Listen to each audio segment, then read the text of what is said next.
সেই তাল কি গো, তাল তো পড়ে আছে। কি ব্যাপার, মারামারি করেছে নাকি?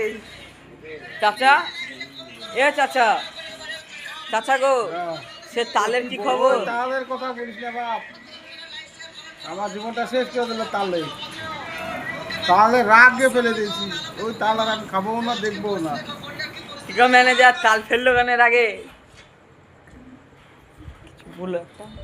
তালে পুঁজ হয়েছে, তার লেগে তালটা ফেলে দিলে, বুঝেছিস তো? এ তালে হ্যাঁ, ওই আবার বেশ তেলিশ আছে।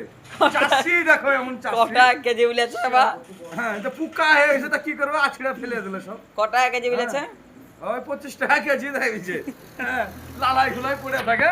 হ্যাঁ, 25 টাকা কেজি। কম হলে বা 20 মারা গেছে নাকি? হ্যাঁ, বাবু কম হলে বেচতে মানা করেছে। যে পুকা হয়ে গেছে তো। আরে ওই লেবারকে কটা কাজ দিয়েছে সুদাও? এবার পুটা বা সেটা পা খাম করেছে। ধরা পড়েছিল, এই সময় ধরা পড়েছিল হাত পড়াই দিয়ে। যে দেখো পা কেটে গেছে, দেখো দুটা পালাতে যা, চালা টপ করতে যা, ধরা পড়ে গেছে, দেখো পা মা কেটে গেছে। তাহলে তো আর তো কাজ করতে পারবে না। না না, ওর কেস হয়ে যাবে, ওটা লাইফার কেস ঝুলবে। তালবালা তাহলে কবে চালানটা দিচ্ছেন? আরে তাল তাল খাম গাছ, তাল করে কেন রে, পুকা হয়ে গেছে বাবা, বলিস কিনা তুই রে খাম গায় হট কেন রে এখান থেকে। চাচা কি বলছে, তোমার তো জোস্তি করছে, তাল বিচি দিয়ে পয়সা দিচ্ছে মানুষ না। ডাকবো, থানায় যাবো এই তালে লেগে। 14 টাকা খরচা আমার তালে।